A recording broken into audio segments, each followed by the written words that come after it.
Hi everybody, welcome to the Health How-To channel where we talk about some great life hacks and easy tips to achieve better health. In this video, we're talking about how to fix hip pain, where first we'll talk about some common hip injuries, and then we'll get into 23 do's and don'ts on how to get rid of hip pain. Please subscribe, like, and share your best tips that you've found to be super helpful for fixing your hip pain in the comments section below. If you have someone in your life who you want to help, please share this video with them too. Also, remember that this video is purely for informational purposes and does not in any way replace any advice given by your own healthcare providers. If the exercises or information suggested aggravate your condition, please stop and ask your healthcare provider for further direction. Let's start with a little hip anatomy. The hip is a ball and socket type of joint, which is the largest and strongest joint in the body. The muscles and tendons that surround it, such as the glutes, are also the strongest and largest muscles in the body. Hip pain can be a little tricky. We can feel it deep inside at the joint, the front or the side of the thigh, into the groin, or in the buttocks. Sometimes the hip pain we feel is actually coming from a back injury. So how do we know what is causing the pain? Often a visit to the doctor or a physiotherapist is the best way to assess your individual situation. But in general, the type of pain, where, and when you feel it can be good clues. For example, a deep aching and stiffness that feels like it's right inside the hip is likely joint wear and tear, known as arthritis. Often the pain will feel worse at rest and better with light movement. If the arthritis is really advanced, there is usually a significant restriction in movement, like the hip has just locked up and is physically impossible to move. A tightness or sharpness in the groin, front or side, or into the thigh that worsens with sports or moving the leg can signal a hip muscle strain. Pain that is burning or throbbing, especially when you lie on your bad hip, run, or use the stairs, can be indicative of hip bursitis. It's kind of like having a big blister on your hip, and the inflammatory pain is caused by compression or friction from tight muscles rubbing over top. Treatment of the hip involves 4 main steps. Number 1, reduce the inflammation as much as possible. Number 2, improve the hip flexibility with stretches to break down any adhesions in the tissue and joint. Number 3, strengthen the muscles around the joint to keep the hip strong and stable. Number 4, address any postural issues that might be causing the hip pain in the first place. So unless your hip pain is from cancer, fracture, hernia, or a nerve pinch coming from the back, the following tips can help you to get rid of hip pain. Number 1, do reduce inflammation by applying ice for 20 minutes, 2 to 3 times a day, and lie down to get the weight off your leg. Often you may feel like the hip is swollen, but not see much because the hip is well padded, so to speak. Number 2, do take a hot Epsom salt bath with 1 cup of Epsom salts to relax the muscles. Number 3, do place a microwavable heating pad on your hip for 20 minutes before you start your exercises or before you go to sleep. Number 4, don't cross your legs when sitting, or try spending equal amounts of time crossing each leg. Number 5, don't prop your head up while lying on your side when watching TV or reading a book. Number 6, do get out of the car and stretch your legs frequently when driving more than an hour.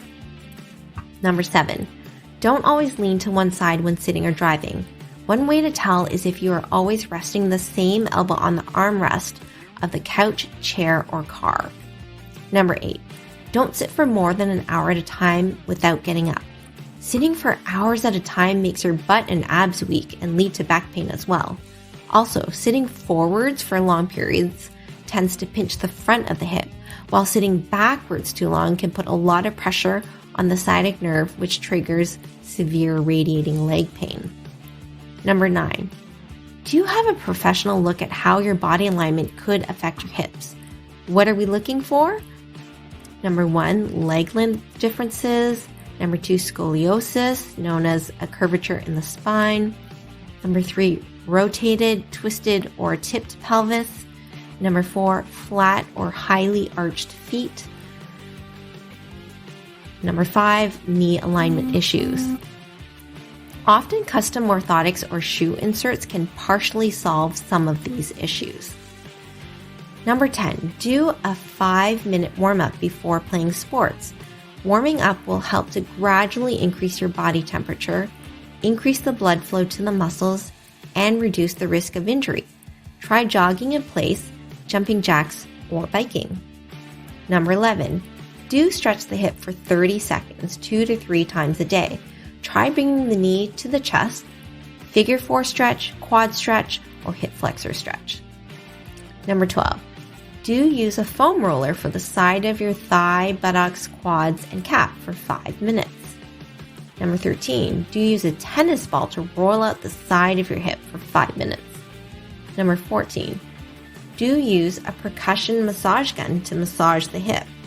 Avoid going directly on the bony area of your hip because it can aggravate the bursa. Number 15, do strengthen your glutes by doing side leg raises, sideways crab walks, and stepping up the stairs sideways. Number 16, do strengthen your quads and hams by doing squats, lunges, and stairs. Number 17, don't be afraid to work towards achieving a full deep squat. The end range compression of your hips and knees will help promote further strength, stability, flexibility, and joint lubrication. Number 18, do try Aquafit. The water is soothing yet creates enough resistance to build muscle without hard impact on the hips. Number 19, do use a stationary bike or a foot pedaler as a way of gently increasing the flexibility of the hips and increasing circulation. A floor pedaler can be a great way of exercising while working on the computer or while still relaxing on a sofa. Number 20, do consider cross-training rather than specializing in a sport, especially if you are between the ages of 13 to 18. Your skeleton is still developing, and repetitive actions in a given sport can really throw off how symmetrical your bones and muscles grow. Take soccer, for instance. Typically, the striking leg is doing the kicking at a 45-degree open hip rotation angle to allow the largest surface area of the foot to achieve maximum speed and accuracy. When this is done over and over again, the groin muscles are susceptible to repetitive strain. The opposite hip, meanwhile, has to be strong enough to bear weight, the majority of your body weight, and rotate with enough force to twist the pelvis. So often, the planted leg can be prone to glute strains as a result. Cross-training can reduce the risk of these injuries. Good cross-training sports for soccer during the off-season would be volleyball, tennis, and swimming. Number 21, do make sure you rest between exercise sessions. Overtraining can lead to further, more serious and permanent injury down the road. For example, when your hip or IT band starts hurting during your runs, don't push through it. Number 22, do try to lose weight if you are overweight. Even 10 pounds can make a difference in your pain. Number 23, do eat an anti-inflammatory diet if you have inflammatory arthritis that compromises the immune system, such as rheumatoid arthritis, lupus, or psoriatic arthritis. An anti-inflammatory diet includes A, omega-3 found in fatty fish like salmon and mackerel, walnuts and flax. B, leafy greens like spinach and kale. C, berries like blueberries, strawberries, and blackberries. D, olive oil, but keep the temperature around 325 degrees Fahrenheit to avoid creating dangerous trans fats at a higher temperature. E, avoid vegetable or seed oils like soybean, canola, grapeseed, and margarine. F, nuts and seeds. G, curcumin or turmeric, and ginger. H, whole vegetables and fruits with their edible skins on for their fiber content. Note that juicing or smoothies do not provide the same benefits because the blender shreds the important fibrous matrix of the whole vegetable or fruit. I. Avoid highly processed foods like cookies, chips, ice cream, hot dogs, hamburgers, pizza, fries, soda, and sports drinks. J. Avoid a high intake of processed carbs like bread, pasta, or baked goods. K. Limit your alcohol. L. Avoid added sugar, including so-called natural sugars like honey, maple syrup, and agave. M.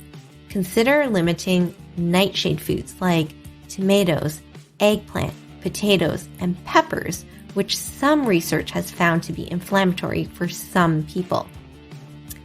And N. Some people also benefit from eliminating wheat from their diet. If you have some great health tips that helped you to fix your hip pain, I'd really appreciate it if you could share them down below in the comment section so that we can all benefit in our personal journey to better health.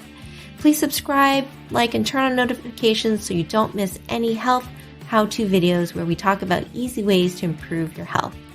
Thanks for watching, and I'll see you in the next video.